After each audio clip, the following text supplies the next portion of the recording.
Back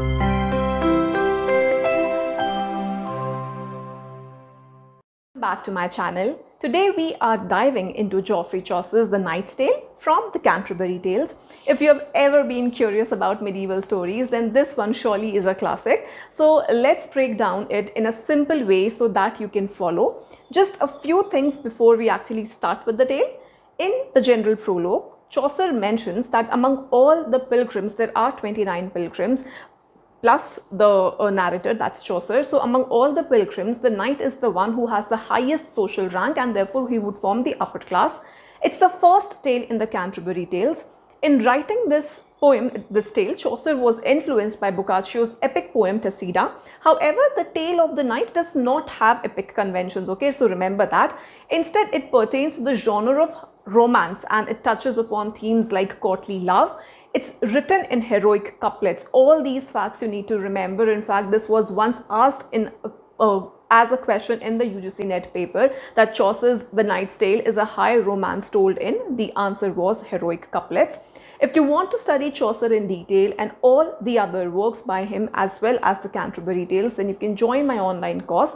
I have in fact sorted all the previous year questions into different categories, and I've organized them author wise and topic wise, so that you know what kind of questions are actually asked from a particular writer. You do not have to worry about studying from the multiple sources, because my online course is more than enough. I've covered everything. The details of my online course are available on my website www.theankitajain.com. Also, you can check the description box below to find all the details. And now let's actually start with the tale, right? Now the story starts with Duke Theseus of Athens. Okay, so we have Duke Theseus of Athens, and he has conquered the Amazons, and after conquering the Amazons and marrying their queen Hippolyta, he returns home with his new wife and her sister Emily. Now, on their way back, they encounter a group of weeping women. These women, they are crying, and they beg Theseus to avenge their husbands who were killed by Creon. Creon is the ruler of another city, Thebes. Now, Theseus agrees to help, and he marches towards that city where he defeats Creon, and he liberates the husbands of the women, like the bodies of the husbands of the women, for proper burial. Among the captured soldiers are two knights, Palamon and Archite. Now these are friends, these are the best of friends and sworn brothers. They are imprisoned in Athens, where both of them, they fall in love with Emily, who's very beautiful. They see Emily actually from the prison tower in which they are in. Archite is eventually released due to the intervention of a friend, but then he is banished from Athens. Despite his freedom, he is actually tormented by his love for Emily. He knows that he cannot see her. Meanwhile, Palamon, he remains in prison, and he is equally tortured by his love for Emily. Now what happens that Archite, he returns to Athens in disguise, taking up a job as a servant in Emily's household so that he can be near her. Palamon eventually escapes from the prison, and the two cousins meet in a grove in a forest where they both profess their love for Emily, and they challenge each other to a duel. Theseus discovers them fighting, and he initially condemns both of them to death. However, after pleas from the different women and considering their noble love for Emily, Theseus decides that okay, he's going to organize a formal tournament instead. Now each knight will gather 100 men, and the winner of the tournament will marry Emily.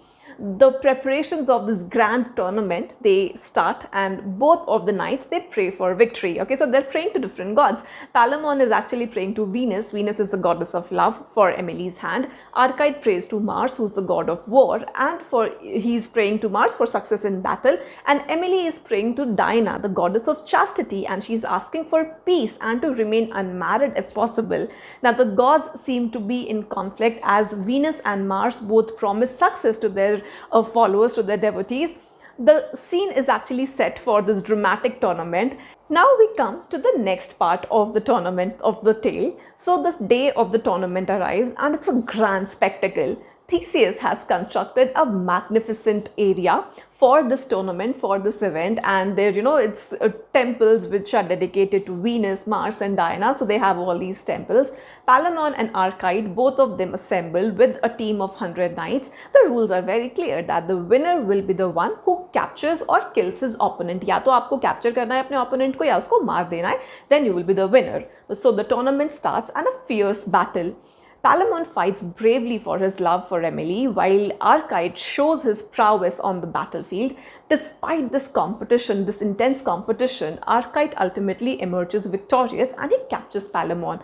Now it seems that Arcite is going to win Emily's hand in marriage. However, there is a twist of fate. Just as Arcite, he's celebrating his victory, he's thrown from his horse and he is mortally wounded. So as he lays dying, he expresses his love for Emily and he expresses his wish that, I want you to marry Palamon if I cannot. And he also acknowledges that, Palamon, he's a worthy man of a worthy character and their bond as friends, he acknowledges that. Now this dramatic turn of event that shows that themes of fortune and destiny, and it emphasizes how unpredictable life can be.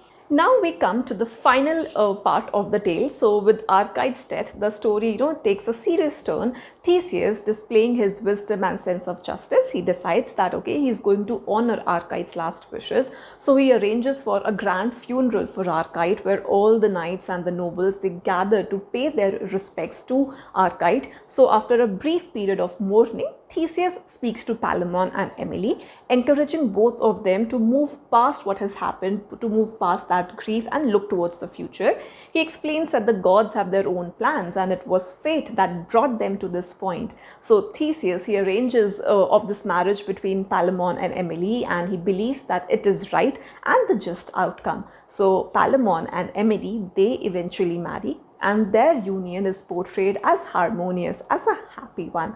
So the tale, it concludes with a sense of closure, as love and justice, they ultimately prevail despite all these trials and the tribulations that were faced by the characters. Now, this resolution highlights the medieval belief in the balance between human effort and divine will, दोनों के बीच का balance.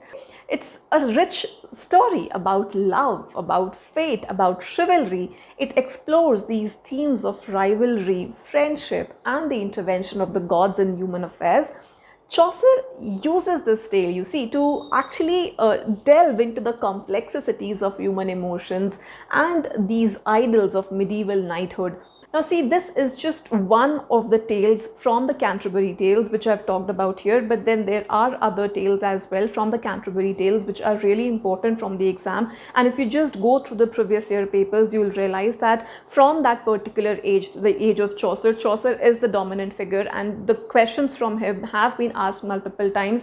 And how do I know this? Because when I was actually sorting down all the previous year questions into categories and into authors for my online students, for the students who are enrolled in my course, so there I saw that all these questions, like Chaucer से बहुत सारे questions पूछे हैं उन्होंने, and all, like majority of the questions from Chaucer that have been asked have been from the Canterbury Tales and certain tales which are important, and these are exactly all the things which I take up in my online course. So in case you want to enroll, you can just go to my website theankitajain.com, or you can call me on the number given above, and also you will find that in the description box. In case you have any doubts at all, just feel free to call or WhatsApp me, and do let me know in the comments below as well that on what more you would like me to make videos on what else topics you would like me to cover for the exam point of view, so that I also have an idea so that which topics I should prepare for you guys as well. With that, I'll take your leave. Do not forget to like, comment, share and subscribe. Thank you so much for watching. Take care.